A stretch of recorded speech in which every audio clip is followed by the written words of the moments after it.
And we are live. Welcome into the Flippin Hippos reselling channel. I'm here every Thursday live at 8:30 p.m. with friends, old and new.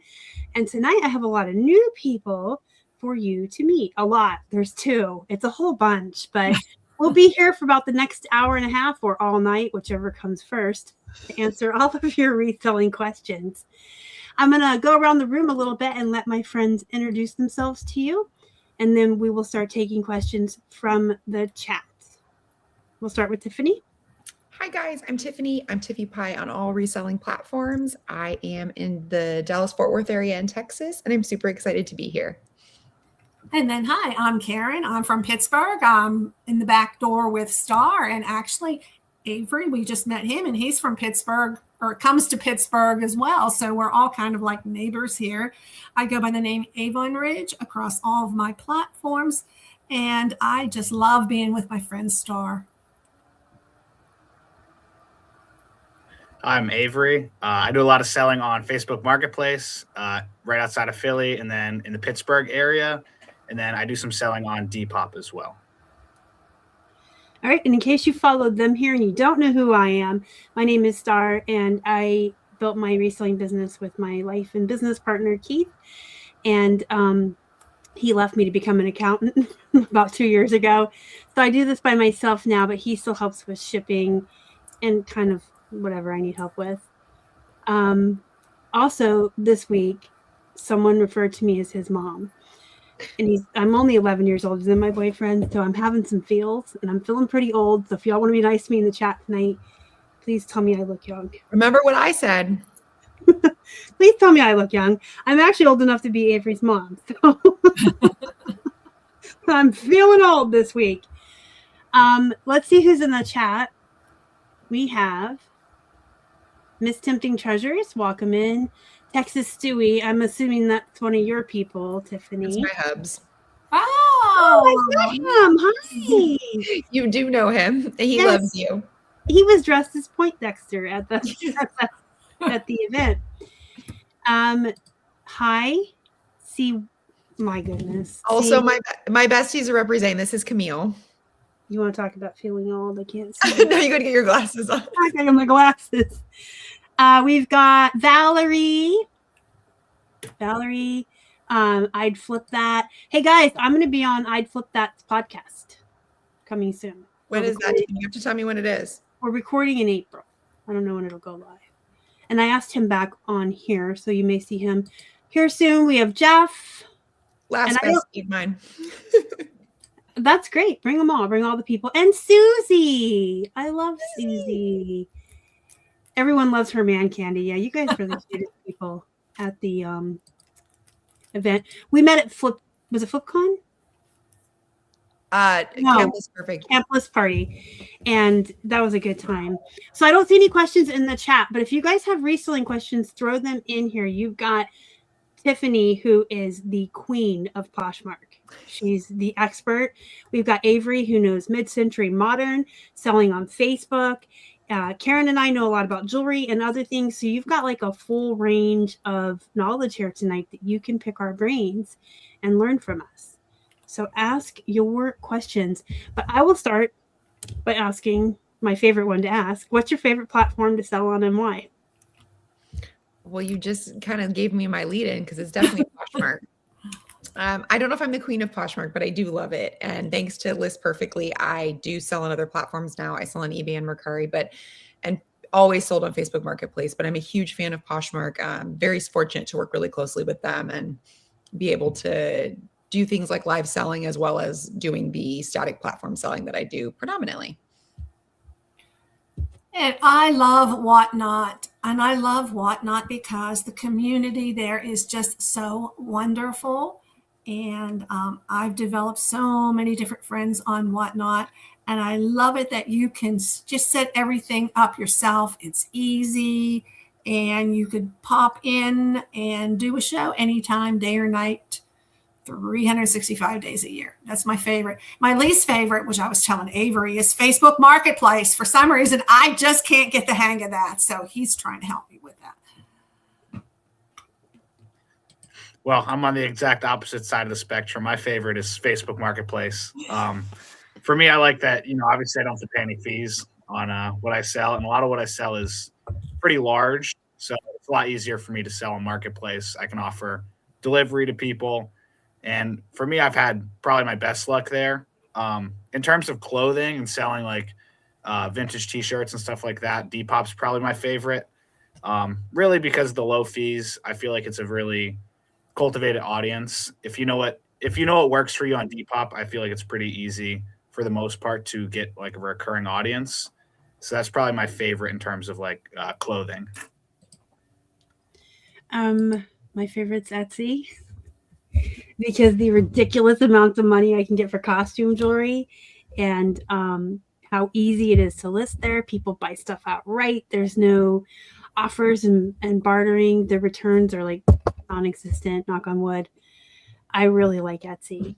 And I fought against Etsy for a lot of years. Oh, there's a dog. I'm going to be distracted. Oh my gosh. Losing it at I love my door. animals so much. Hi. He was losing it, scratching my door open. Oh, hi. Cashy, no. But I do love Etsy. I'm coming around to like Whatnot, depending on my show.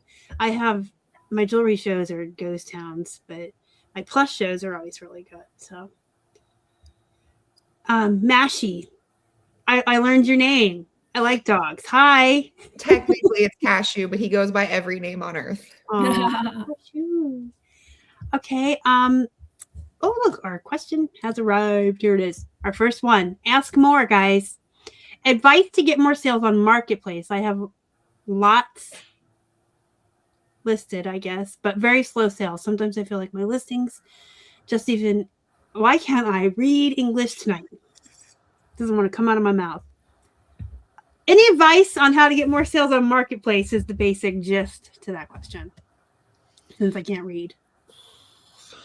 Static sales are hard because I do almost all my business is static right now, static listings. So I definitely understand. I had made a joke earlier when I met Karen that she asked me what I sold and I said nothing right now. Unfortunately, I mean, it's not nothing, but it's definitely significantly harder. And I do think that for me and for most of the people that I speak to in the reselling community, it's definitely been a pretty shared circumstance, a little bit harder right now.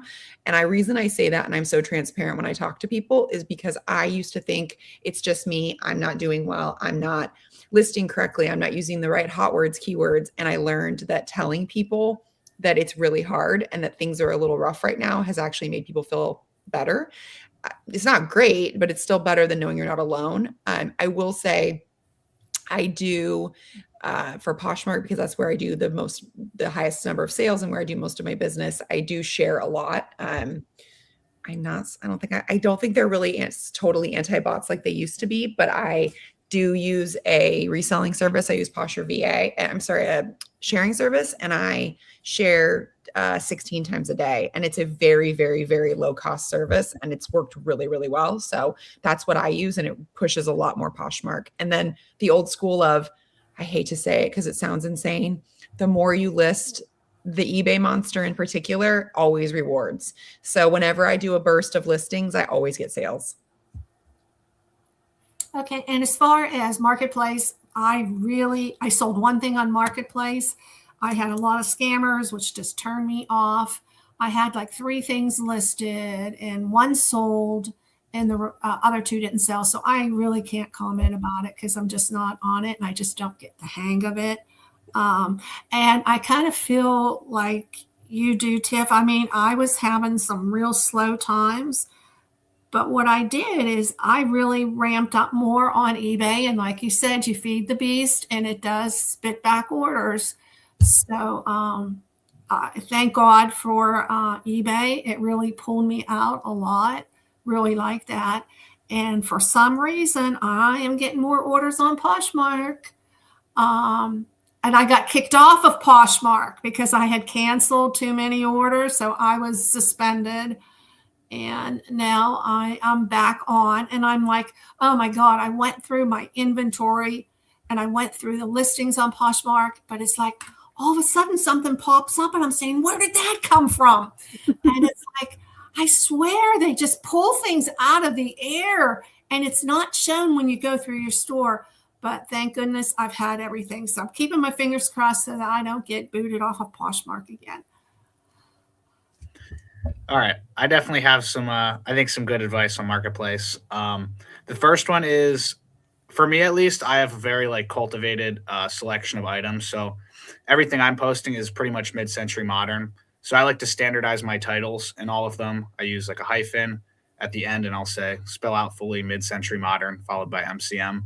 And that kind of just helps to, get the search audience of people who are looking at that. I'm able to kind of dominate the search page, at least the first couple listings when people are looking for MCM. So that helps for me because I have such a specific kind of inventory that I'm selling. Another thing I would say is try to get your pictures all in the same area. Really focus on pictures for Marketplace. And that's kind of a generic tip. But what I've noticed, especially for furniture, is having photos in natural lighting outside with a nice background has really helped me to not only get more money, I get more attention on my posts, more saves, and quicker sales. And then the last one, I would say, try to join every buy and sell group that you can find around you. So for me, for example, I'm selling a lot of furniture. So I join a lot of different buy and sell furniture groups, whether that be in the Pittsburgh area, a little bit around Pittsburgh, and just other relevant groups. So for example, like antique buy and sell groups, vintage buy and sell groups, whatever may fit your listings, list it in as many groups as possible and try to find active groups as well. Because I will say that not all the groups are created equal. Some have a lot more traction, a lot more activity. And then with that, I would say just be careful of scammers because that's a big Marketplace thing. It's pretty easy to tell for the most part. If somebody's ever asking for Zelle or Cash App, that's typically a pretty bad sign. And I would kind of avoid that. Besides that, those are pretty much my main recommendations. I've had pretty good success with it. So if you aren't implementing those, I definitely try to start with that. Those are some really good tips. Yeah. I don't sell anywhere locally. And I say this jokingly, but I'm actually very dead serious.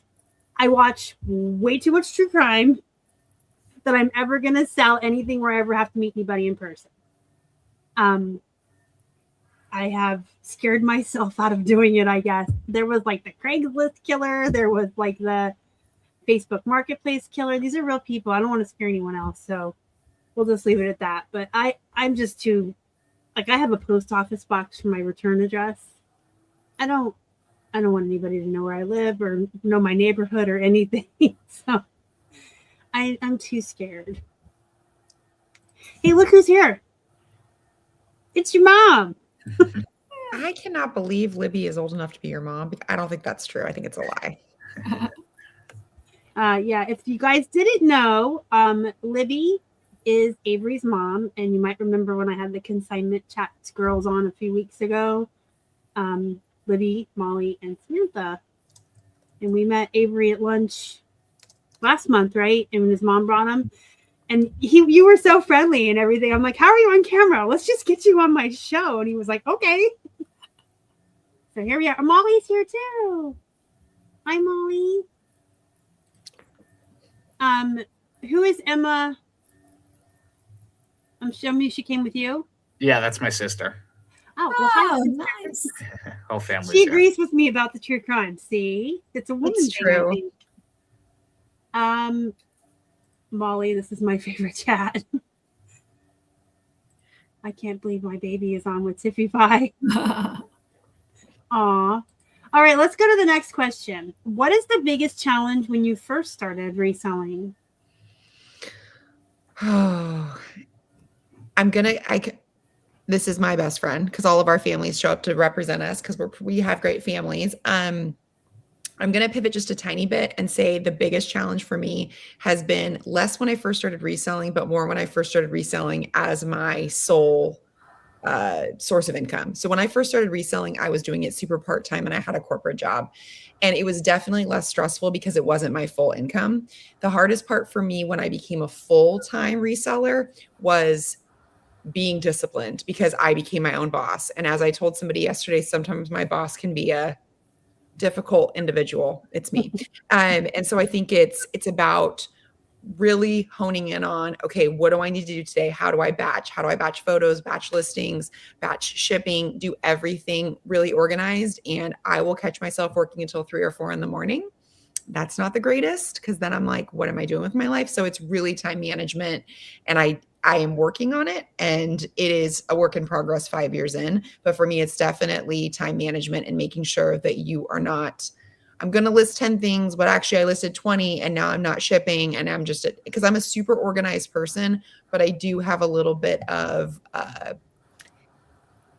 detail focus where I get so hyper focused on things that I will sometimes get into a loop of taking too many photos or doing too many things. And so it's, for me, it's setting really good time limits. Like, I'm going to set a timer and I'm not going to do this for more than an hour, or I'm going to do 10 listings and I'm going to stop at 10.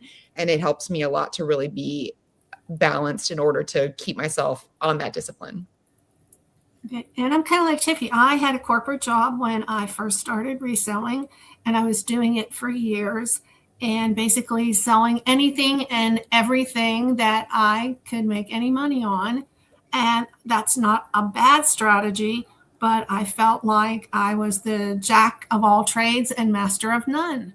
So as I am growing and getting a little bit older, I started to focus in and just kind of learn all you could learn about something. And my something has been jewelry. I always liked it, and I've really hyper focused on it.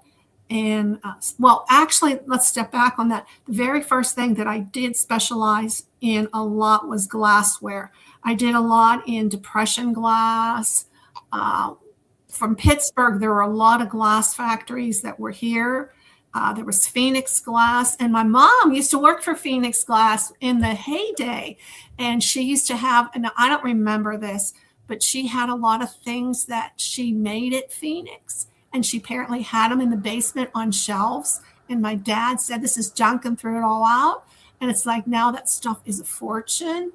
But I did learn, and I have an eye for glass. I can tell when something is well made, not well made. I can look at a lot of things and know who made it. So that was good. So I did master that. But I used to do a lot of antique shows, and it's different taking it to an antique show and then trying to ship a lot of that stuff, because some of the stuff I would get into was hundreds of dollars, and I just didn't feel comfortable doing that. So I started into the jewelry.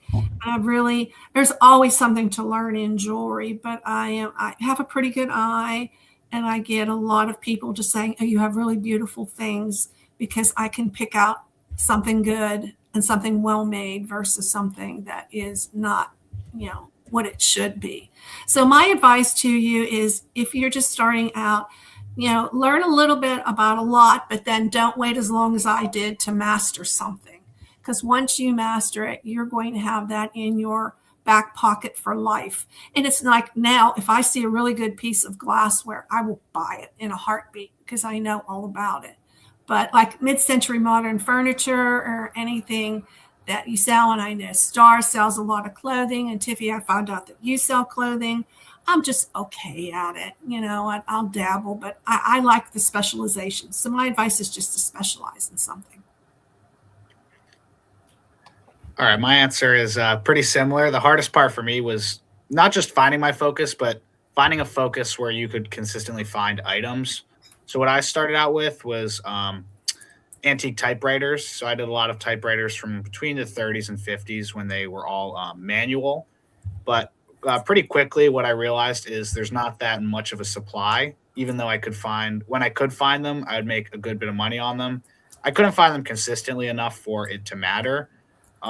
So for me, it was kind of just experimenting, finding something that interests me, but also that I could find decently consistently. So for me, the reason I kind of shifted towards mid-century modern was really because the supply in Pittsburgh is pretty large, especially on Marketplace. I was able to pretty consistently find at least 2 or 3 pieces a week that would be something I would be interested in selling. For me personally, too, the reason I went into it is because I love the style. It's something I can keep in my home, and my mom does a lot of this too, but we buy things and we kind of use them. For example, like if we buy a mid-century modern dresser, we'll put it in our house. It'll kind of be on display, for lack of a better word. And then we will have it on Marketplace or eBay or wherever. And then when it sells, obviously we sell it. So it was something that I found both interesting, but also I had a pretty large supply of.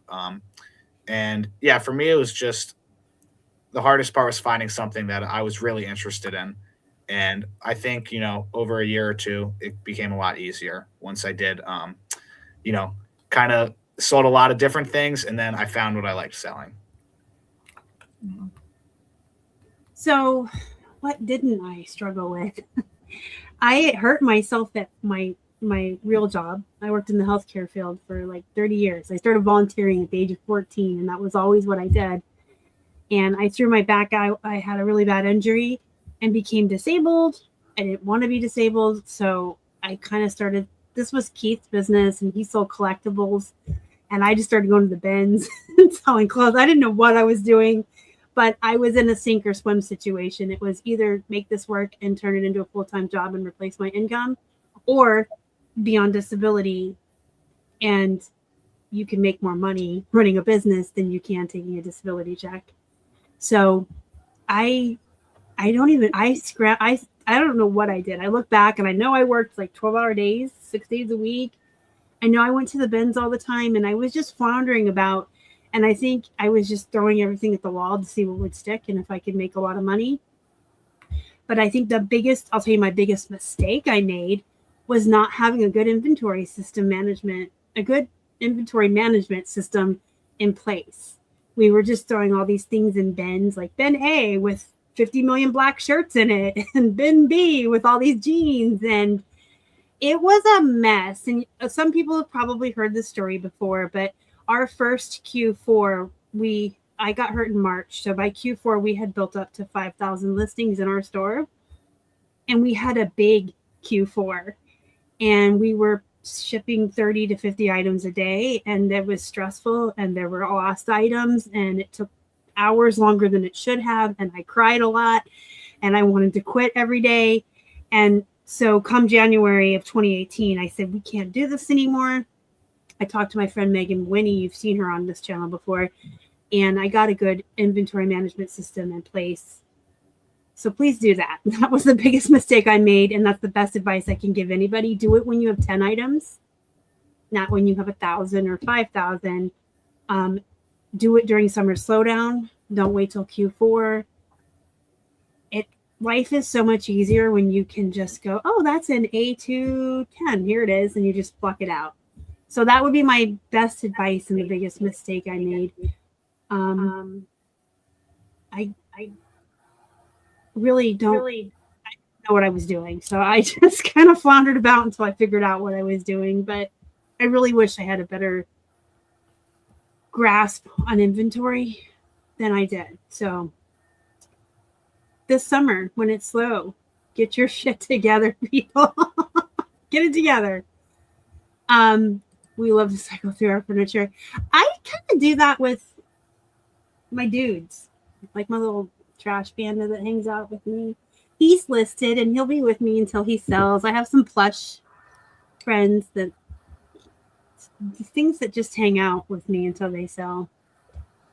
Before we go to the next question, Avery, do you have any social media you want me to share?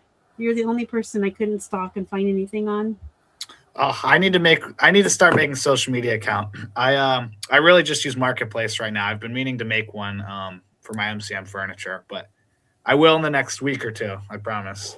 Okay, because I've been sharing Tiffany's Instagram and Karen's Linktree, and I'm sure people are like, why is this bitch not sharing Avery's stuff? What is her problem? He doesn't have anything. It's not my fault. All right. What types of items do you sell on Facebook Marketplace? So I do not all. I'm going to say I cross list about 75% of my items. So I actually, whatever I'm selling on other platforms like Poshmark, eBay, Mercari, I do cross list over to Facebook Marketplace. And I don't sell. I'm very intrigued by the furniture, and I definitely have a lot of questions that I won't ask right now, Avery, but I do definitely want to know more about like where you get your furniture and to flip and stuff, because I'm super intrigued by that. But I do think that also storage. I have a lot of questions. I'm going to start typing questions into the chat for Avery to answer for me. But I think the thing that it's me, it's anything, but I do agree with what Karen said about scammers and stuff. It can be very off-putting. And some days it's 20 people in a row. And if I post something that's high value, it's very frustrating. Like it really is. And it's something that, of course, there's scammers on every social media or every reselling site, every social media. But for whatever reason, I get the most abundant number. And if I post something, I had a really cool Yeti bag, I would get like 30 a day. But I did sell it on Facebook Marketplace, and it was awesome because it was a local pickup. And it was a big old bag that I had no idea how I was going to box up. And she came and grabbed it. And it's nice because it's cash in hand. And for the most part, I do porch pickups. And so far, I haven't been murdered, as you can see. But, who knows? I'm pretty convinced if someone wants to murder me, they're going to do it anyway. So I might as well make some money in the process. But I do think that it can be nerve-wracking. And I have also had to decide that for the majority of my items being valued at $50 or less, if I leave it out on the porch, and knock on wood, whatever, there's no wood here, so I'm gonna do this. I actually have not had someone steal anything before, which I'm actually really surprised by. I've never had something stolen, and I do about 95% of my items on Facebook Marketplace as porch pickup. So it's just every item I do, I cross-list, and I use List Perfectly for my cross-listing. Tiffy, I got a question for you. Do you ship things also? I do. It's very rare. I'm going to say like one item a month I have sold on Facebook Marketplace that is shipped. I don't know why that is. It's for whatever reason people do. And I do it. I have every single listing doubled up as both shipping as well as local pickup. Okay. And I think that it's interesting because the shipping is actually really affordable on Facebook Marketplace. And now they've gone back to allowing you to use your own labels. But for a hot minute, they were doing your labels for you. And people hated it, but I didn't because it was tracked through Marketplace. And I actually preferred it. But a lot of people were really upset about that. I just didn't personally have a big anger toward it. I'm also a go with the flow person. So when people announce new policies on all the different sites, I tend to just accept it, which might be problematic for some people. They don't like that. They like to be really upset about it. And I'm just like, well, I don't own a reselling app, so I have to do what they tell me. Yeah. If you want to play in their sandbox, you got to play by their rules. And that's part of it. But I will say I list everything. I was going to say something shipping. I wish I could remember what I was going to say, but it's gone. I'll see if it comes back to me. It's gone. Okay. Forever. Marketplace, I don't do very much. I can tell you everything I tried. I tried bookcases. I tried end tables that didn't sell. I did sell Christmas decorations. I had this reindeer. It was from Walmart in my basement for 3 years, never used it. I said, out it goes. That sold right away. All right. And it wasn't at Christmas time. It was, in the middle of summer that I sold that, which was good. And then I had a really neat Jurassic World brand new remote control, one of the vehicles. And I still have it. I am so shocked that sucker hasn't sold because it's remote, it's bigger, and it just hasn't sold. So that's the extent of my experience with Facebook Marketplace. I pretty much just do mid-century modern exclusively. I do low boys are probably my best seller, which are normally 3 drawers by 3 drawers, so 9 drawers total.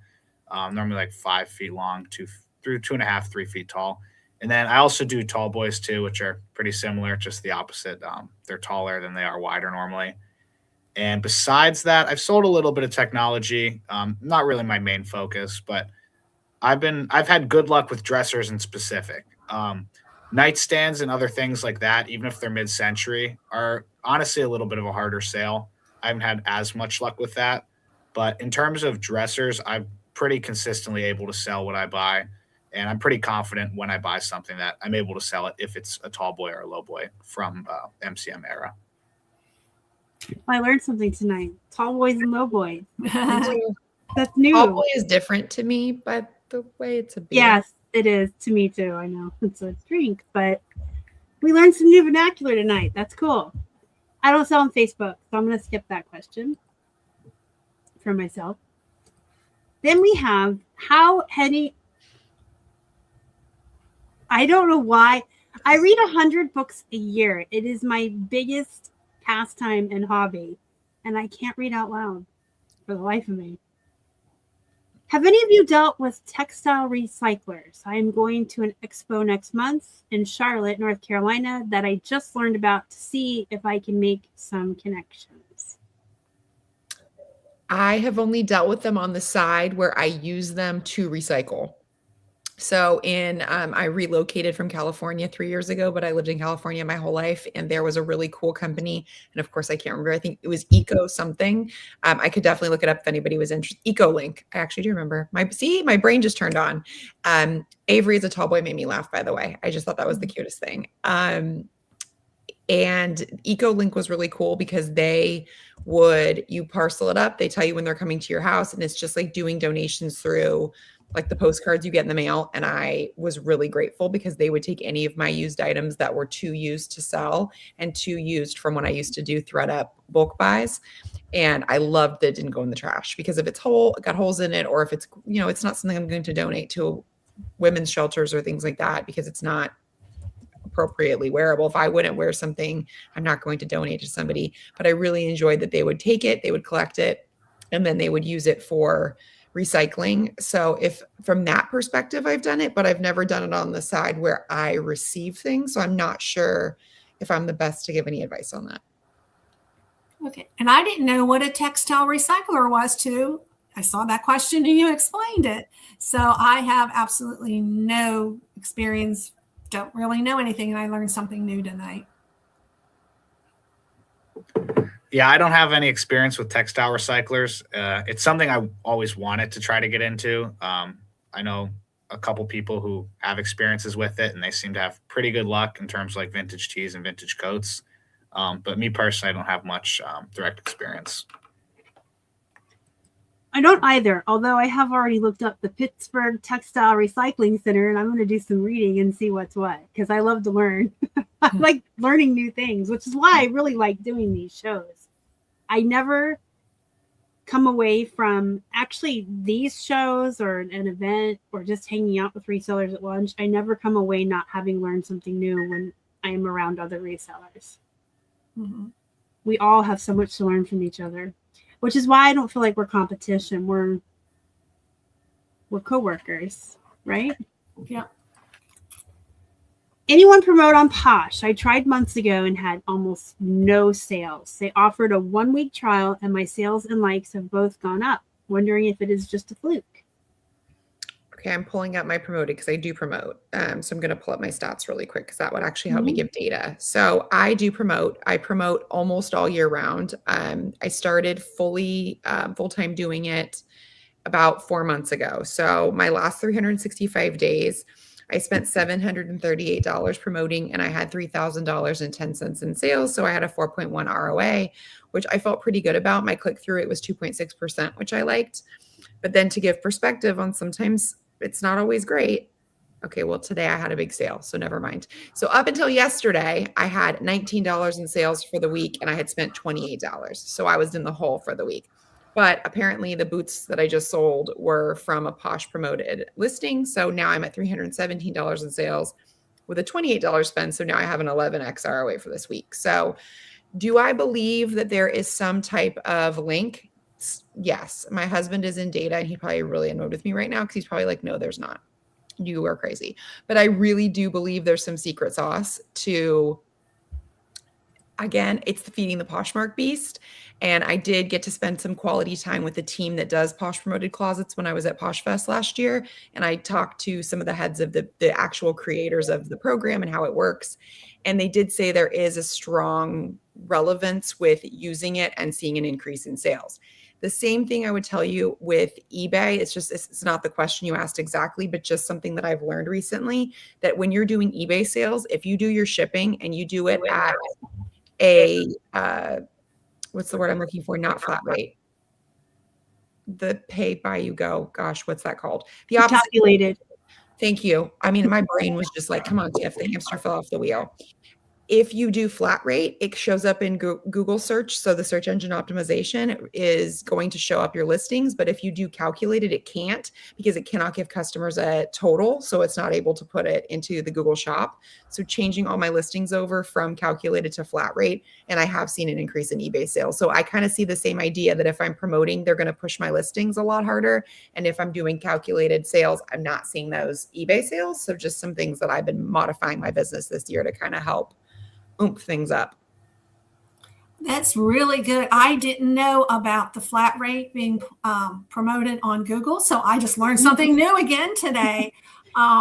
As far as Poshmark goes, when they did that 1 week free trial, oh my gosh, my sales just went through the roof on that. And I kind of do it off and on. And I don't do it consistent enough to really track it. I basically look and say, during this week, did I make my money back plus the cost? And some weeks I did, and some weeks I didn't. And I just haven't been consistent, and I haven't done it. If I'm going to promote, I'd rather do the promotions on eBay. I always get my money back on eBay. I have a really good payback on it. Yeah, so I don't have much experience on Poshmark, so I don't have much of an answer for this one. I have not fiddle farted around with the Poshmark promotions ever. I've never taken advantage of the free offers. Maybe my sales would increase more because I have this mentality of I just don't see the need. I have a Posh share. It's called List Perfectly. I use List Perfectly to share my listings and send out offers on my behalf. And when I switched to doing that from sharing myself manually, that was hard too. By the way, I used to have to scroll all the way to the bottom of my closet at 7:30 in the morning and start the sharing over here on this other laptop, and then do my work and start it like 3 or 4 times a day. So I like that someone else does it for me now. And that's my little plug there. Get it List Perfectly. Try it 30% off your first month with code FlippinHippos. If you don't want LP, get yourself a share that sends offers. Because when I switched to LP doing it for me, my sales doubled. And they stay pretty steady. Poshmark, I don't know why I didn't mention it earlier, is like my favorite. Etsy is for some reason, but Poshmark's my girl. She does pretty well. So I've never seen a reason. Like now on eBay, if I don't promote my listings, I see my sales decrease. I'm in very competitive, oversaturated categories on eBay, and I have to promote if I'm going to see any sales. I don't feel like I have that need on Poshmark. But would I sell even more? Probably. But I like to keep my purse strings tight when I can, so I might fiddle fart a little bit. I don't know. We'll see. Yeah, Valerie does really, really well on Poshmark as well. And she uses something to share. So do that. Try promoted, but I would say if you're not seeing the payout, then don't. And I see it on eBay, like Karen said. And I do boost my listings on Depop, but that's because it used to be like this little, and then eBay bought it and said, first things we're going to do is raise your promoted listings. I called it. I say this in every video, and I say it with my whole chest. If someone from eBay is listening, y'all are greedy and y'all need to stop. I will say one quick thing on the Posh promoted. Really give it time though. One of the things that I was doing was I think you said fiddle farting, and I'm really into that. I did that, and I would do like a week on, 3 weeks off, and I would get really irritated because I wouldn't see it. I did consistent for 3 months, and it's more than that. It's been like 6 or 7 months, and that's my year numbers. And so I am seeing 4 to 6 times ROA consistently. And so I do think if you're going to do it, really commit to it and set yourself a quarter or some type of longer duration, because week by week can be really fishy. Like it's not good data for you to be able to really see if it works. Well, that said, it does take about 90 days to actually test something fully if you're doing something new with your stores. I've heard that if you're trying a way of doing sales or promoting anything, you're trying new photos, new titles, you got to give it 90 whole days to see if there's going to be a difference, and probably even longer than that. Yeah, my favorite is when people come to me for advice. Why isn't this working? Well, when did you change to flat shipping? Last week. You can give it some time. You got to give it time. Does anyone? Oh, we already answered that. Hi, I do this for a living. Can you tell? Avery, how do you find balancing college life and reselling? And to everyone else, what is your top time management advice? That's a good one. It's easier at sometimes, harder at others. I would say for me, my main thing with the furniture I'm getting, I always try to pick it up, either early in the day or late in the day before I start classes or after I end classes. And then oftentimes I'll kind of forget about it for a couple days, give myself some time to catch up on assignments or other things that I might have missed. And then I normally dedicate weekends to refinishing my pieces, listing my pieces, and doing things like that. During the week, sometimes I'll do a little bit of work here and there, maybe an hour at a time. For a lot of the stuff I'm doing, I often have to put, 3 or 4 hours into each piece that I'm buying. So with that, I kind of try to break it up and not do it all at once, as tempting as it might be to do it in one day and then list it and have it all done. For me, in my kind of busy schedule, it's been best to try to break up my commitments and do a little bit here, a little bit there. And I've had pretty good success with that. When I first started, I tried to do it all at once. I'd buy a piece, I'd refinish it the same day, list it the same day, and it just wasn't sustainable. I was too busy, and I kind of didn't realize until it was affecting me a little bit. And then I kind of switched and tried to break it up in piecemeal a little bit, and that worked a lot better for me. It's so cool that you're doing this in college. I wish I had done this in college because I think that's such an awesome way to do it. Especially, I actually would echo the exact same time management is breaking it up, because I was exactly like Avery. I was like, I would come home from the store from, a thrift with my bag of goodies. I would lay them out. I would put them on the mannequin. I would get my pictures taken, and then I would list them. And two things happen. You're not batching and you're burning out. And I think that both of those things, and I'm not getting my other stuff done. And at the time, doing a full-time job, doing full-time managing my household and making sure we have, I guess, groceries is relevant. My husband likes to eat. So doing that, it really helps to batch it. And I kind of had to pump my own brakes of being like, we can't do everything start to finish in the way I wanted to. And sometimes it's very tempting, especially if you get something you're really excited about.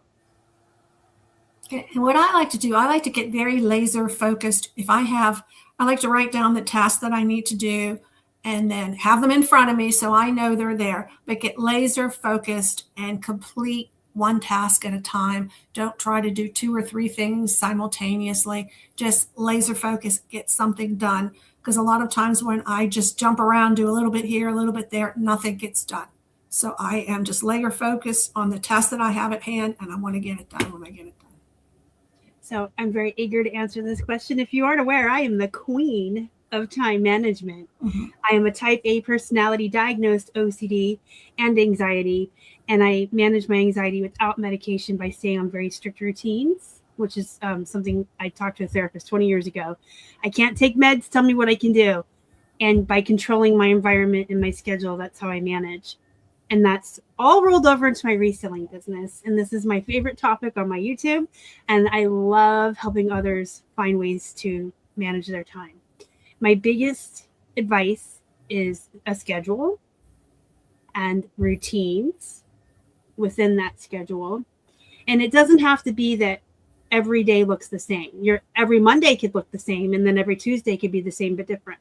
But you need routines and you need schedules. And you guys are talking about piecemealing. You guys are talking about time blocking without realizing you're talking about time blocking, I think, which is also another thing I teach people to do, is to time block. This is the time I do my schoolwork. This is the time I go for walks. This is when I take photos. Time blocking is super important. The routines, the schedules, keeping to-do lists, which Karen has mentioned. Timers are your best friend. If you say, I only have enough time, or I only want to do this, you set your timer, and when it goes off, you're done. You don't have to photograph the 100 pieces you brought home today. If you tell yourself you're photographing for 15, 20 minutes, that's what you do.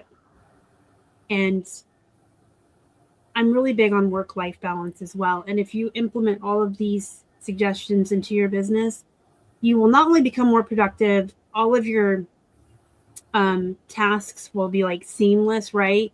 So you'll have this better workflow. You'll be getting more done in less time and freeing up time for that work-life balance. So you're not just working all the time. So that is my favorite topic.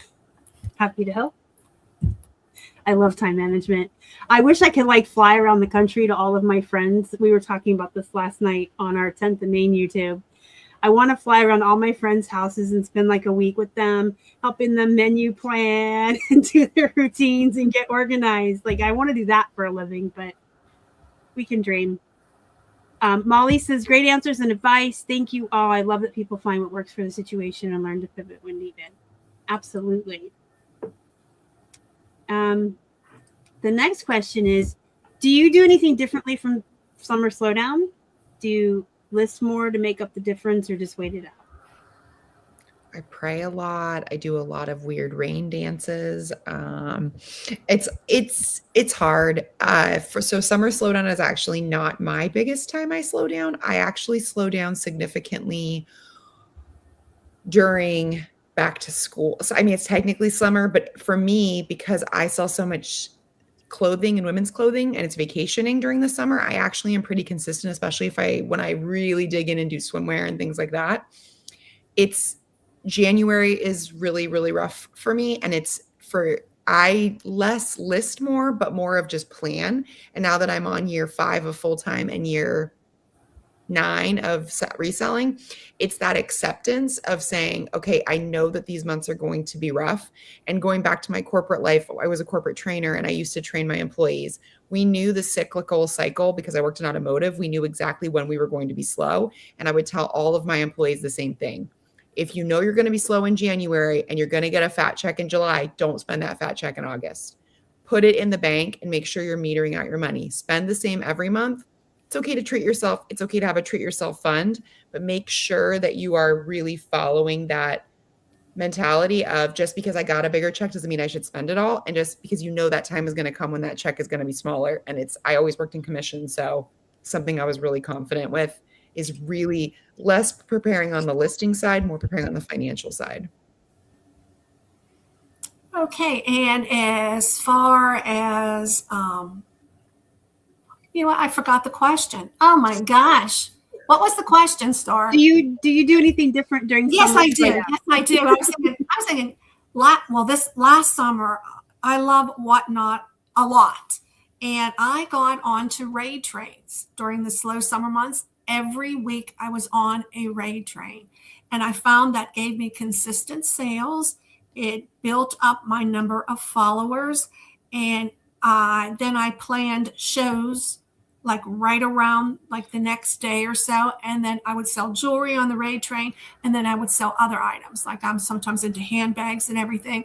So I was able to keep my sales up last summer pretty well by participating in those raid trains. They made a big difference in my income last year. I might not be the best person to answer this one. I feel like with furniture, I have maybe a little better luck in the summer for whatever reason, especially when I take my pictures outside. You know, you have the natural sunlight. It looks a lot better and a lot more natural. I think for whatever reason, people seem to be a lot more willing to buy when it's nice out, at least for furniture. So for me, at least, I guess I kind of found my niche that was a little better in the summer. I guess I'll kind of flip this question backwards. In the winter, it's a little harder for me to sell furniture. So I kind of pivot. I do a lot of winter coats. I go to the bins, find a lot of women's and men's winter coats. And that kind of helps me when the furniture is a little slower in the winter because that's what I mainly sell. So I've had good luck with doing winter coats and other sweaters and sweatshirts in the winter. I actually experienced summer slowdown, and I have mostly jewelry and clothes. And Tiffy, you said you're slow in January. I actually have a better Q1 than a Q4 because, well, my theory has always been I sell used clothing. No one wants to buy that at Christmas time for gifts, but people get money and eBay gift cards as gifts, and then they come and they start spending in the first quarter. And that's when I do really well. And I sell a lot around Valentine's Day. I guess it's all the jewelry. I do really well in February. I'm sure Karen does too. And in May, Mother's Day, I sell a lot of jewelry. Yes. But I typically have a slower summer than the rest of the year. And being the time management queen, I utilize that time very wisely. I build up my banks. I take lots of extra photos. I draft lots of extra listings. Maybe I'll make a goal to grow by 1,000 over the summer or something. I make sure my inventory management system is organized. So maybe I'll do like an actual physical audit on my inventory, just one bin a day. You know, if you're slow, if it's summer slowdown and you're shipping less, you probably have an extra 20 minutes to maybe an hour a day, depending on how much you normally ship versus your slow time. One bin a day. I might do an audit. I might rearrange my shipping station. I kind of do all of this, keeping in mind that Q4 is around the corner. So my entire summer is prepping myself and my store and my business so that I am the most organized person with the most stuff listed when Q4 does hit. So that's how I spend my summer. Always preparing for Q4 and Q1. That was that question. And who's doing full-time income and who's doing part-time? I'm a full-time part-time, and I know that sounds crazy. So I was full-time for 2 years and then part-time due to a couple reasons. My niece and nephew, I am fortunate enough that they have been living with me for the last 2 years. And so my family has grown a little bit, which does require my house manager role to go up a little bit. It went every year I added more people in my family. So it was my husband and I for 18 years we lived together, or 17 years alone. Then one best friend, we lived together, then the second, and then the kids. So now there's 6 of us, 2 dogs, 2 cats. So that keeps me really busy. And I've had some health issues as well. I've had 4 surgeries in the last 2 years. So it has just kept me a little less full-time, but that is my job and I do own my business. So it's what I do, but definitely not I was probably doing 70 hours a week before, and now I'm probably down to significantly less than that, significantly. The good news is I'm still getting a fair amount of sales with doing not as much effort. So I'm very fortunate for that I did start with your time management of building it up. I did really do a great job the first 6 months I lived here before my family unit changed and before my health really changed. And so I think that's keeping me alive. I started with 1,000 listings and I'm staying pretty consistent around 700, which feels good for how much time I'm spending, which isn't as much as I should be. Okay, and I do it full-time, but kind of part-time as well. I take care of my husband. He's disabled and has some issues going on, and you never know what the day is going to bring you. So I might have all the good intentions to do something in the business, but something happens with him and it all changes. So I've learned to be very flexible. So I work all the time doing something, but sometimes I always have to put him as the priority on that. And I have a little dog that he is really a little pistol. A star nose from all the yapping that he does, but he's like having a little baby in the house, So between the husband and the dog and then doing the business, I am jam-packed full. Yeah, so I'm probably the only part-time seller here, really just because of college. The other thing is space for me. Furniture is great, but it takes up so much space. It's hard to move. It's hard to transport. If I had some more space, I'm sure I'd find myself doing a little closer to full-time, but for right now, I'm part-time. I'm full-time. I try to have a very fixed schedule. I try to work from 7:30 until 10, and then I take a break at 10 to exercise, shower, and do my chores and have lunch, and then I come back and work till about 5:30 because I like work-life balance. I like to work, do my life, and work. I like to kind of split it up, and then I try to take my evenings for myself, except now in 2026, I'm working Wednesdays, Thursday, and Friday evenings. I do this Thursday night. We have a YouTube for 10th and Main on Wednesdays, and we're doing Whatnot raid trains Friday nights with 10th and Main. So I'm trying to balance that out. I say trying. I'm trying to maybe take off at 3 o'clock on a Monday or 3 o'clock on a Wednesday to just relax and have me time and go for a walk or read a book so that I'm not becoming a workaholic, because I always had that strict quit time at 5:30, and now I'm coming back in here for a couple hours and 3 evenings a week. So, but that's not working out either because Keith has been having health issues since last July.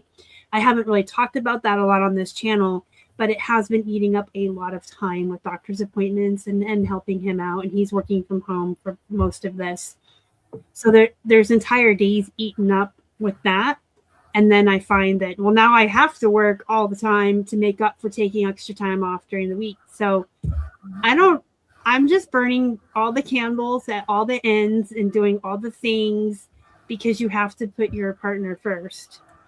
But you also have to keep your business running because, like Tiffany said, my boyfriend likes to eat too. We like to eat, we like to pay our bills, and it takes two incomes. I can't just rely on his, and he can't just rely on mine. So I think we're all just doing the best that we can do. But I want to say that I'm so thankful I have this job that is so flexible, and I can just swing it around and do what I need to do and work when I need to work and take off at any given time to be there for him and what he needs. And building up your banks and scheduling all your listings is seriously a lifesaver in these situations. But if I had like a real job, I think I would have been fired long ago and far away. He's very lucky that he's an accountant and he can work from home and they don't care. But I think even if he didn't have the job he had, we both would have been fired. So I have to say I'm very, very thankful for having this job that I do that's so flexible in the situations that we can find ourselves in. And sometimes I even work a Saturday here and there, which I don't like. I used to just be really strict. My evenings and my weekends are mine. Now, I did say in the beginning of the show, when I first started, I worked 12-hour days, 6 days a week. He worked a full-time job and did this full-time with me for like the first year and a half to build it up to replace my income. So when it got to where we needed it to be and we kind of backed off into maintain mode, I'm like, I worked really, really hard to get to this point. So my evenings and weekends are mine, but life happens, right? What are you going to do? Where is your favorite place to source? This is my question.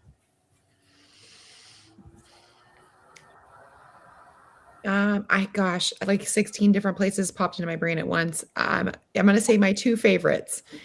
There is a Goodwill boutique in town, and it is so fun. And my nephew is actually going to be joining the Navy in July. He is finishing his senior year of high school, and next door is the Naval Recruitment Office. So I get to go in there when he goes straight from school to his meetings. I'll go in and it'll be like a speed run because I'll have 45 minutes just to grab a bunch of stuff.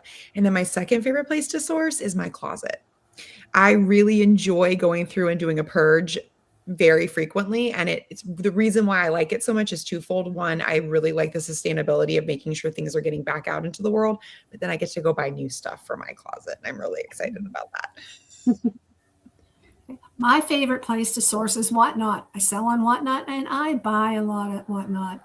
I mean, people sell everything and anything, and a lot of them are buying truckloads of merchandise and they have to move it, and you can pick up some great deals there.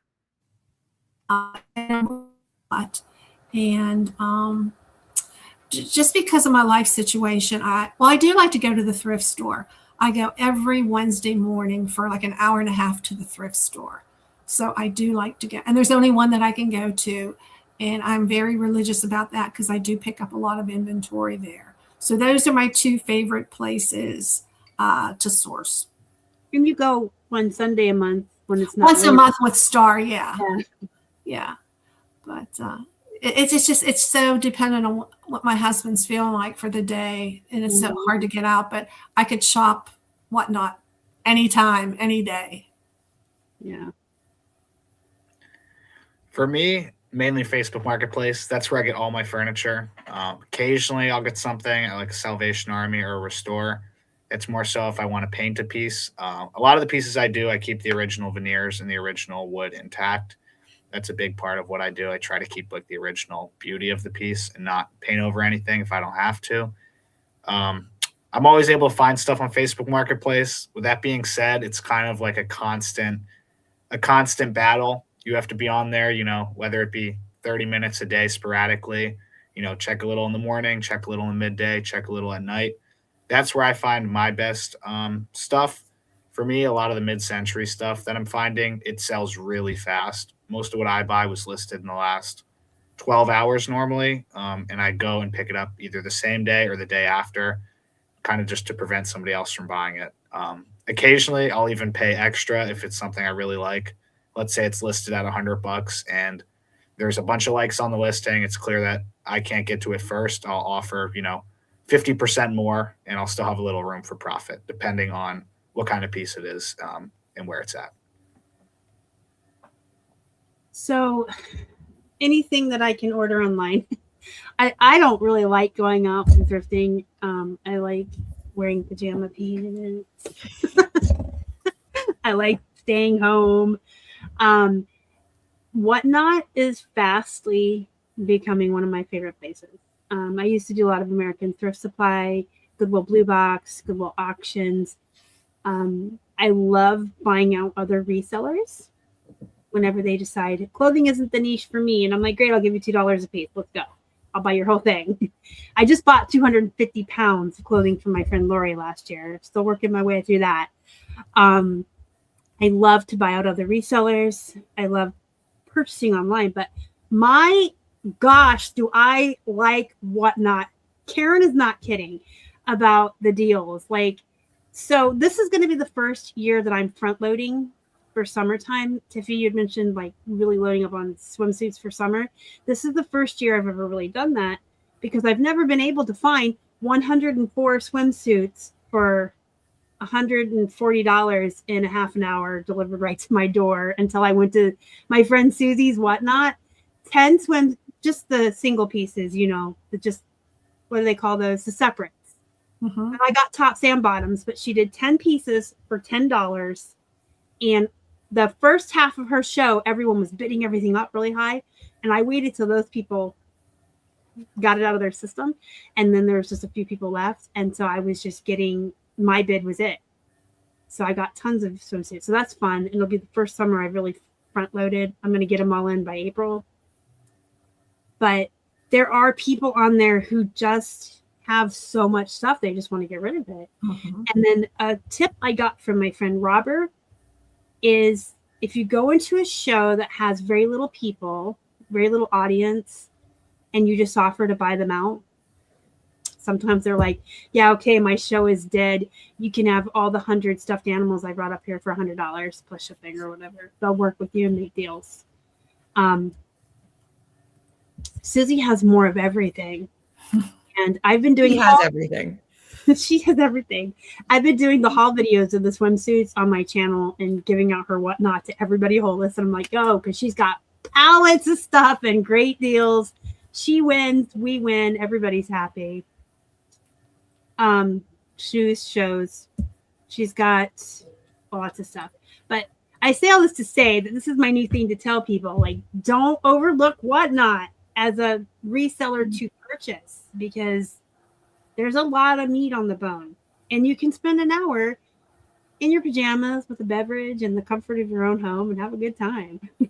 Do some shopping. And I really like the way they do their shipping too. So we have a very quiet chat tonight. Let me see if I can pull up another question for you. What's your favorite thing about reselling? You're asking really good questions. I did want to ask Avery really something I don't want to forget. I know I'll forget. Do you ever source on Nextdoor?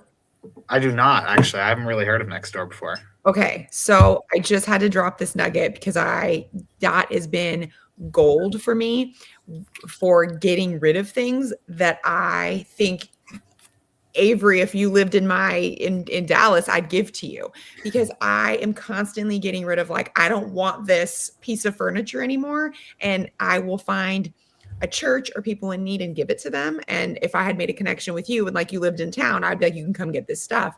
But Nextdoor, people want stuff gone. It's beyond Facebook Marketplace. And I know you said you were at your dad's and then you have your mom, you can get accounts for all those neighborhoods because you have to live in the neighborhood to be in it. But my gosh, the things you can get on there and for nothing. Amazon gave me a set of furniture and it was wrong. And I told them and they were like, it's too expensive to ship. Just give it to somebody. So I gave it to a family in need, but you can literally get so much on there for pennies on the, it's like the whatnot of what you do. So get on the next door accounts for every neighborhood of anybody who will let you, like any friends or family you have. And it's a gold mine. So I just was thinking about when you were talking about furniture, people will have these giant pieces of furniture that they just need out of their house. And you and your able body can go and get it for $10, $15. I just gave away a Roomba that needed to be repaired for free. I had 50 offers in literally 1 minute because I was just giving it away because it needed to be repaired and I just needed it out of my house. So sorry, I just had to say that to you. Yeah, that sounds great. I'm definitely gonna give that a try. I think you're going to be stoked. Like it's really awesome.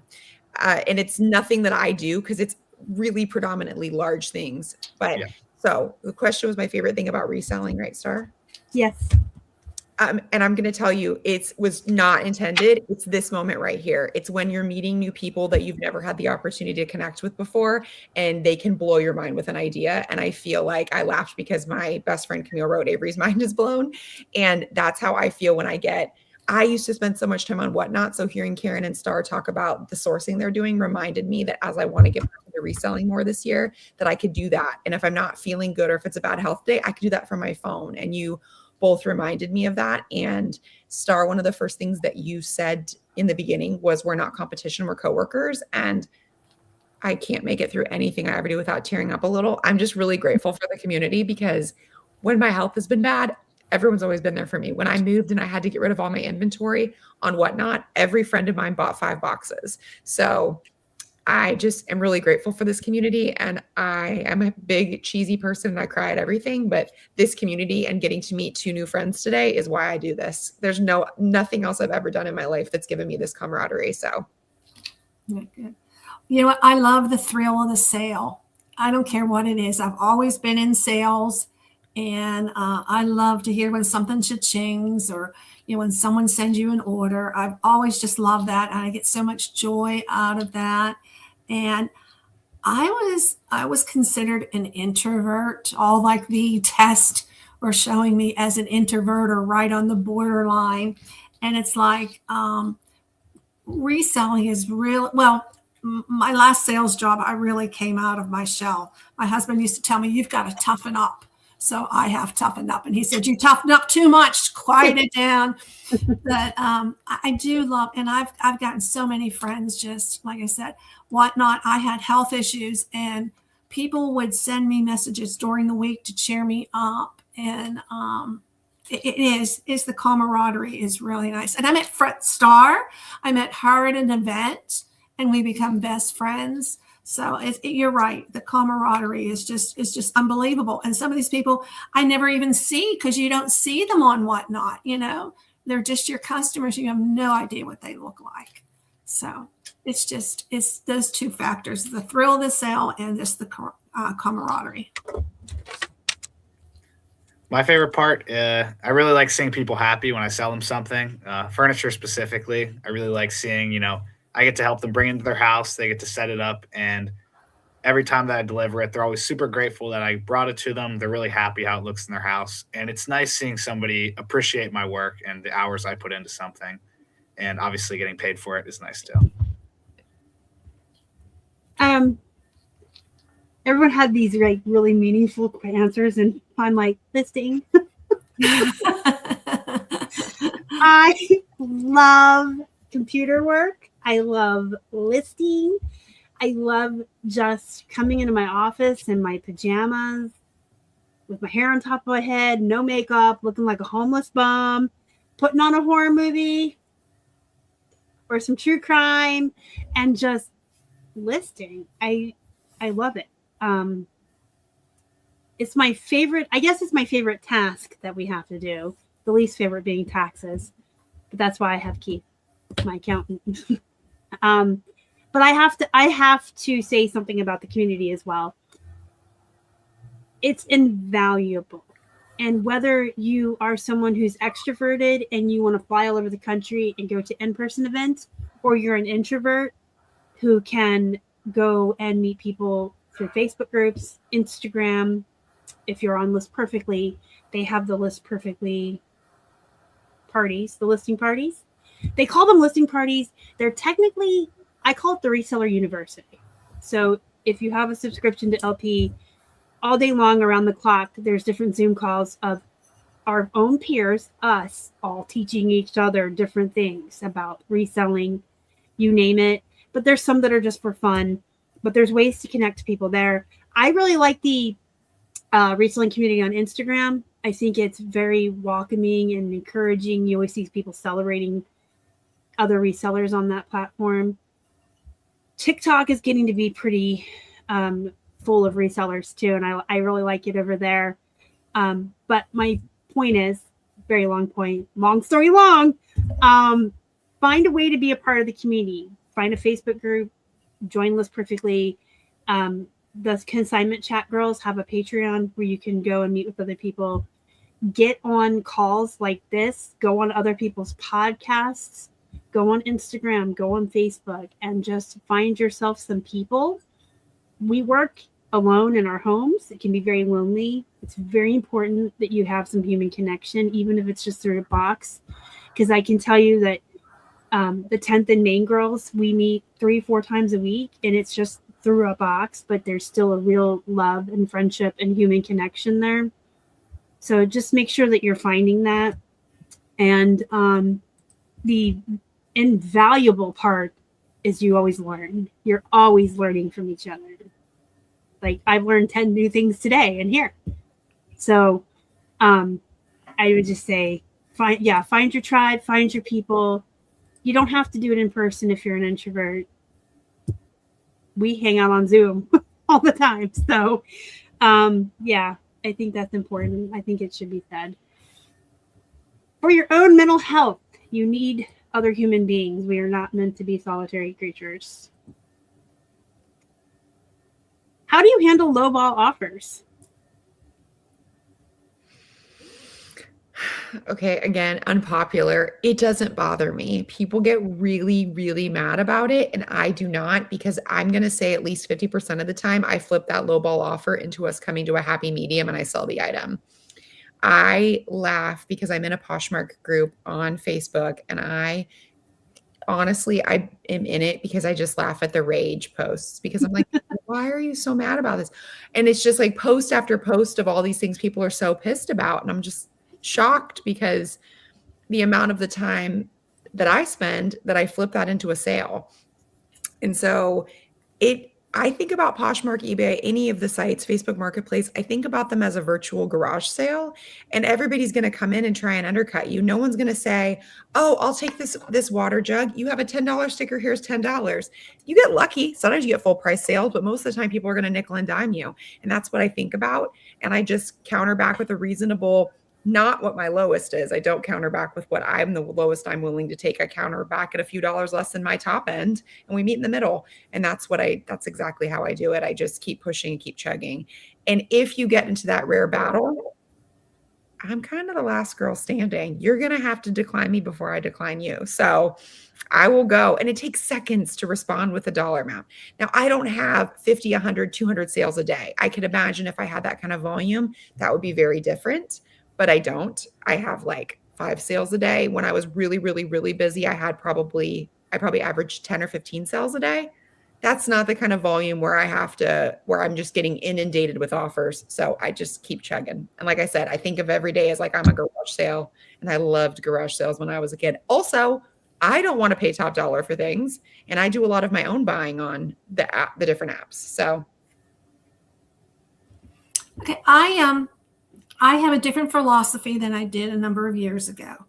I always try to sell things very reasonably, and I don't go for the top dollar because I want to try to move things. And I think I was a little bit more married to my inventory than I should have been years ago. But right now, if I look at that offer and it's a fair offer and I can make what I want to make on it, I'll accept it. If I don't, I'll go back and forth. And if they don't buy, they don't buy. Somebody else will buy it. I mean, that's the philosophy I have. I can't tell you Poshmark, I get the lowest offers on Poshmark of anything. And I always look to see who is making that offer. And most of the time it's a brand new buyer doing that. And I had a very expensive necklace that a brand new buyer made an offer on. And it's like, I countered and they never got back on it. And then I do sell some sterling. And recently, everybody is making super lowball offers on the sterling. And it's like, no, I can't buy sterling that low. You know, some of the sterling I've had for a while, and I'm just listing it. And it's like, no. So it's kind of like, it's a commodity that's going to go up. It's not going to go down any lower than what it is. So it's like, I'm not married to it. If I can make what I want to make, I sell it. But if it's something like sterling, which you just cannot buy cheaply anymore, I hold for my price. So I'm just not married to things like I used to be. I just want to move it. I don't mind lowball offers. Most of the time I decline mine. I love my furniture. Everything I buy is something I would put in my own house. So I'm in no rush to sell a lot of my stuff, and that's what I tell the people who send me lowballs. I'll counter sometimes if I really want it, but I feel that all my stuff is pretty fairly priced, and if I have to wait another month or 2 months to sell it, I'm fine with that. I think a lot of the stuff I buy makes my house look better. It gives me room to put my clothes in, which is another thing that's kind of overflowing in my room right now, despite my 3 dressers in there. So I think lowballs are great. It shows that there's interest in your product. And for me, I'm willing to wait. For like my smaller things, like any clothes I sell, I'm pretty open to taking lowballs. Most of the lowballs that I get, I'll take pretty instantly. Maybe I'll counter it. But I try to keep my costs pretty low by going to the Goodwill bins. So I'm always pretty comfortable kind of taking a lower offer than what I have in clothing. So I too have an unpopular opinion. I don't mind lowball offers either. I have a firm rule that there's no emotions allowed in my business, and that's how you all should be too. Now, it's okay if someone upsets you to go curse them out to your husband or your partner or whatever, right? But sincerely, it's just business. It's not personal. That person offering you lowball isn't doing it to you to piss you off. They're just cheap. They just want it cheap. So, keep your emotions out of your business. They have no place in business. Absolutely not. But I just counter. Like, I don't even pay attention to it. Now, I am inundated. I am a volume seller. I get probably 5-10 offers every hour. Wow. From all the platforms. I sell on 6 platforms. So I just, whatever. I counter at like 20% off. And if their offers like within $1 or $2 of my 20% off, sure, okay. If it's 4 years old, sure, okay. Because I do marry my inventory. It stays until I sell it. But I don't get upset. It's just people are trying to find a deal. And they're not like looking at your item going specifically, ooh, that's Tiffany. Let's spite her and send her. Like, it's not personal. It's nothing it's just them trying to get a good deal. And oftentimes you counter back and they'll take it, or they'll haggle a little bit, or you'll never hear from them again. And as far as declining, I would advise against that on eBay. I don't know about the other platforms, but if an item on eBay has an open offer that even if you sent it and the buyer's just ignoring you until it expires, if an item has an open offer on it, the algorithm sees your item as something that is sought after and interesting because it has that item, and it shoots it up in the searches. And then when another buyer looks at it, they see that it has an open offer, and it might be the push for them to go, oh no, there's an offer on this. Somebody else is interested. And they may just go ahead and buy it at full price because they're worried about not getting it. It's that little push that they need. And then you get the push in the algorithm too. So don't decline, always counter, leave them open, and just, like, I'm inundated. It's just like, I'm not even paying attention half the time. I'm like, oh, another one. Just, that's how everyone should be. Indifferent. And Posh actually notifies you if somebody, if I like an item on Posh and somebody else makes an offer, I get an email that says, somebody just made an offer on an item you like. Mm-hmm. Yeah. That lights the fire. I've literally rushed on and been like, I need that. And I'm like, why did I? Okay. It's an impulse spot. People always want to have the last. That's the other thing about them offering. Naturally, humans like to have that last word. They want to send you the offer, not the other way around. I've had people, I offer 20 and they come back with 1975. And I'm like, oh man, you needed that quarter to win today, didn't you? That's okay. I'll take it. People just want to win. And when they see that there's other offers, they get that mentality too of, I got to have it. Can't let anybody else have it. It's mine. Star, I'm going to hitchhike on what you're saying. One of my other friends that sells on eBay always said, don't accept the offer right away. Wait a couple of hours. Because of the algorithm that you mentioned, it kind of goes out. And I used to accept it right away. I don't. I wait a couple hours now because a lot of times I will get more offers on it because of the algorithm. And then I can pick who I want to buy my item. So yeah, or someone might buy it full price. I know if I'm looking for something on eBay and I see it has offers, I'm just going to buy it because I want it. It's kind of the mentality Avery said earlier where he'll offer more money to make sure he's the one that gets it. yeah. People just want to win, period. Whether they're shopping in your eBay store or arguing with you about who the 32nd president of the United States was, people always want to be right, right? That's what people want. All right, it's been about an hour and a half. So I have 2 final questions I ask of everybody that comes on this show before we end. And the first one is, what was your biggest mistake when you were starting, and how would you advise others to avoid it? I think Karen said it. Being married to things was a big mistake of mine as well. I took everything personally, and it's not something that I've flawlessly gotten over. I had a person say something to me on a post I made on a totally different, not related to reselling thing, and it got stuck in my craw. And so sometimes that still happens, but I do really think it's important to try to let things go. And I want to make sure that I never treat anybody that is my coworkers like competition. And so that's what I really strive to do, is know that whether it's a fellow reseller who is trying to get in the best deal on it, or whether it's somebody saying something about me online that isn't true, just understanding that everything can't bother me and trying to let things roll off my back a little bit easier. And that is more of my whole life, not just reselling, but it's something I'm working on every day. Yeah.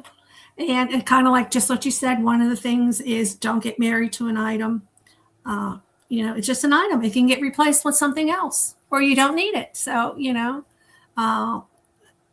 I was just too married to a lot of my inventory when I first started, but that certainly has changed. And I think flexibility. I think be flexible. Things like you mentioned, Tiff, the platforms and Star, you mentioned this too. They have their rules and they're constantly changing. And yes, you can get a little bit upset about it, but you know what? You're playing in their ball field. And there's nothing you can do about it other than maybe change some of the things that you're doing to make it better for you. And if it doesn't work for you, just go on to something else. There's so many platforms now that you can go on. Yes, So for sure. That would be my advice. Try something else. I'm going to piggyback on that one and then add another thing.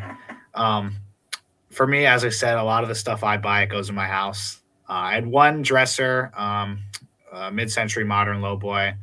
I probably had around $500. And I had quite a few people who wanted to buy it. But every time I would message them back, I just couldn't bring myself to sell it. It was like my dream dresser, my dream piece to have in my room. And the other day, something I realized was I can always find something different. I can always find something cooler.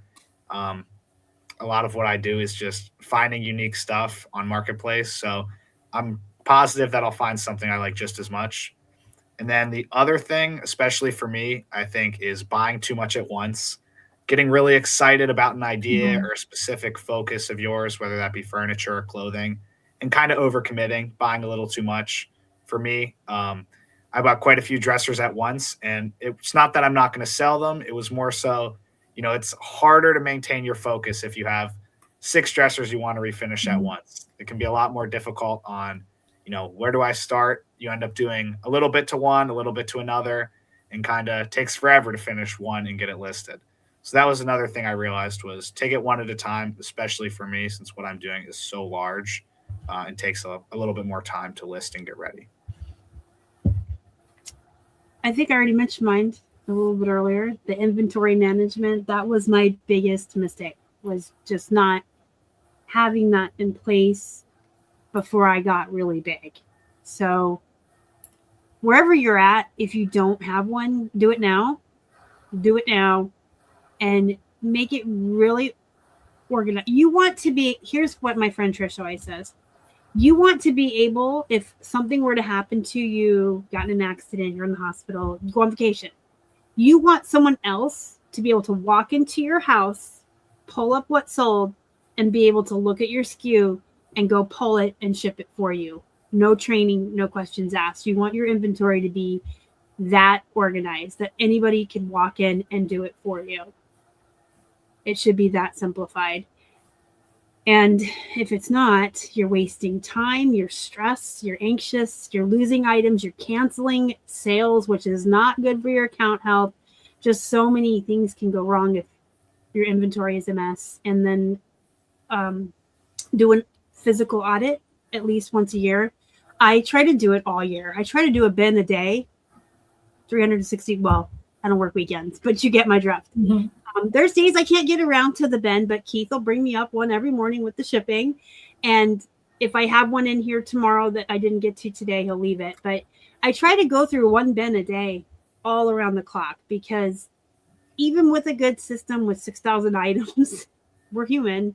Stuff gets put in the wrong bin. Stuff gets typoed when I type it in the SKU. Stuff falls off. Those eBay fairies eat your listings and they fall off. So that's my advice. Get a good inventory management system in place and then audit it at least once a year. I don't want to do everything all at once. I have a lot of listings, so I just do it all year. Before we do the last question, I missed this. This is just for Avery. How do you complete your refinishing so quickly? Are you utilizing spray on finishes or manual application? Great question. This is something I see a lot when I'm watching like refinishing videos. I think a lot of people are scared to use belt sanders.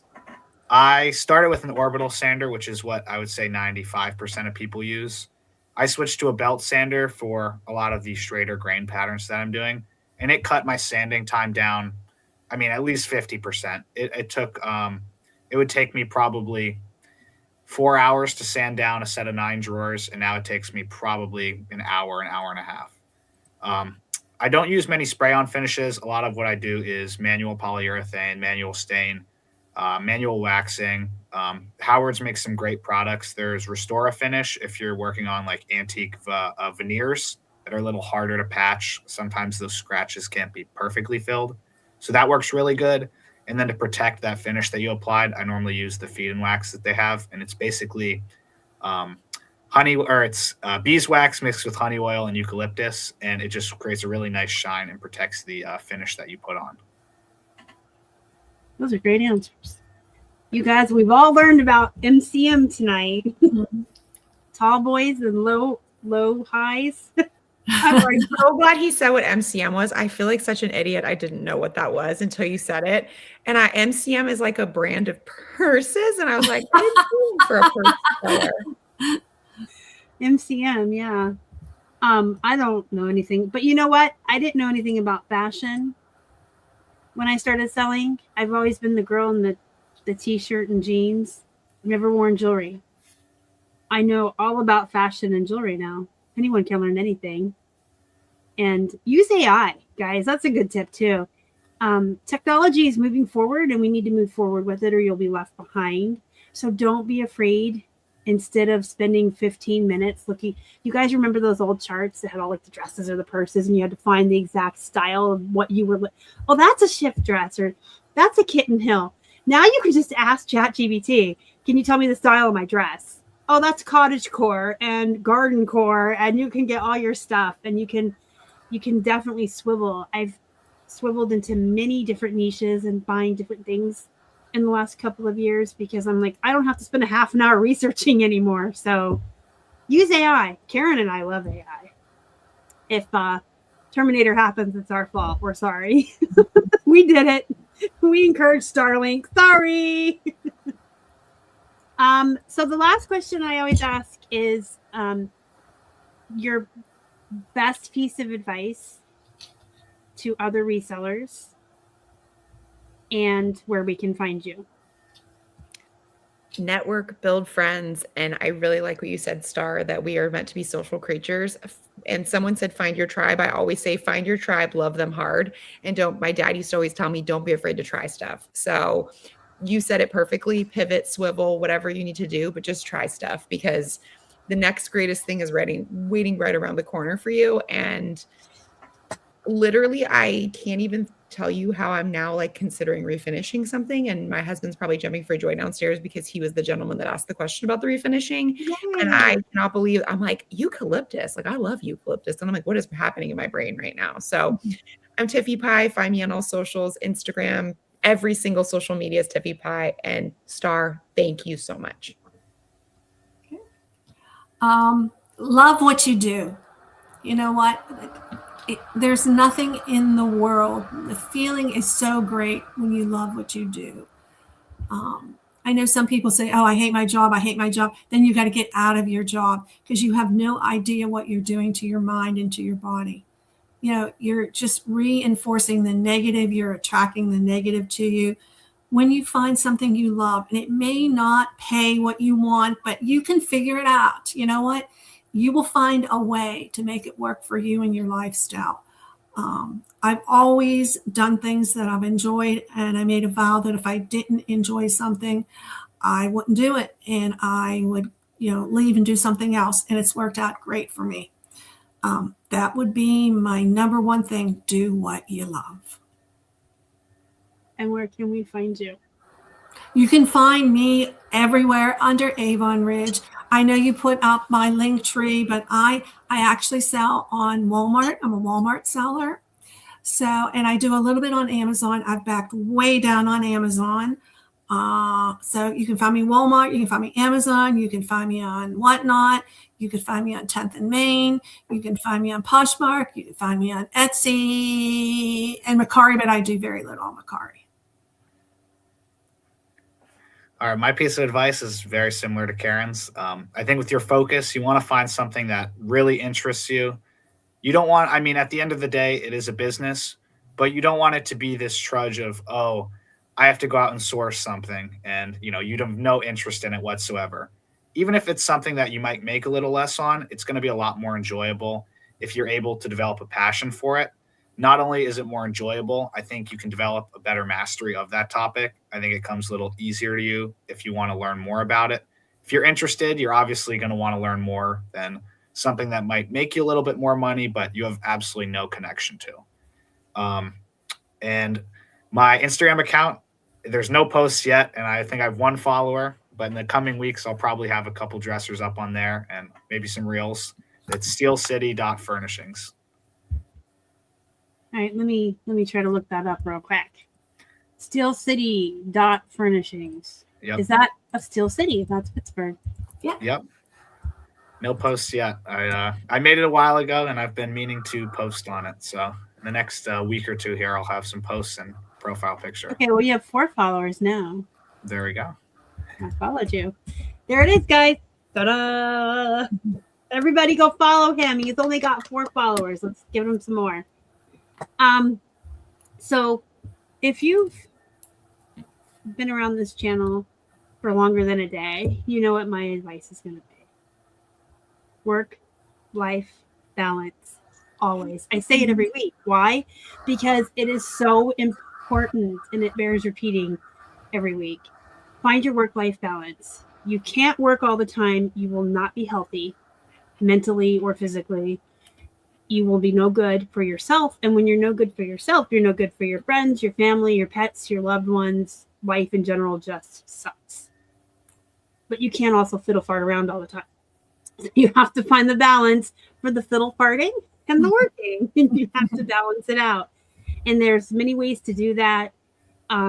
Subscribe to this channel if you're interested in learning more, because I talk all the time on this channel about routines, schedules, bullet journals, planners, menu planning, even just things that can make your life easier and help you find that balance, because you should be happy. And I'm going to piggyback a little bit on Karen and Avery, because I said that everything that we do, we should be happy. We're no longer in corporate jobs. We're no longer clocking in and clocking out for someone else. We're no longer making money for the CEO on the top floor to have his second Ferrari, right? We work for ourselves. We do this for ourselves. We make our own hours. We decide what we sell, when we sell, how we sell, what we do. And if you are miserable, you need to change that because you're in charge and you should not be doing anything that makes you miserable. Everything you do when you work for yourself should be bringing you joy, except for maybe filing taxes, right? I'm sitting here thinking, do I do anything? But, you know, find what works for you and make it happen. I know there are a lot of folks who love to source and have fun with that. I don't. So I built a business where I can buy wholesale and just sit in my pajamas and watch horror movies all day and do my work. And I'm happy as a I was going to say a bee in a bonnet and sound like an old lady. I'm happy as a pig in mud. Mm-hmm. But yeah, find what makes you happy, what brings you your joy, and do that. And both work and real life. I guess work is real life too, but whatever.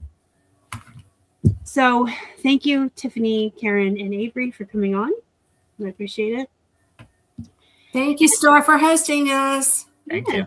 You're welcome. Thanks for coming. And to everyone that was watching live, thank you so much for giving up an hour and a half of your evening to spend it with us. And if you're watching the replay, thank you too. I appreciate you. If you want to come on, let me know.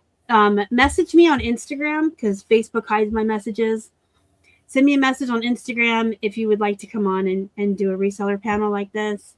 You don't have to be a TikTok star, YouTube star. You don't even have to be on social media. I had Avery. He's so knowledgeable and he knows so much.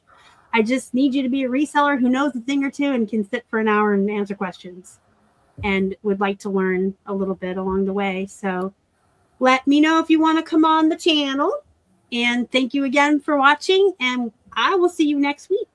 Bye. Thank you. Bye.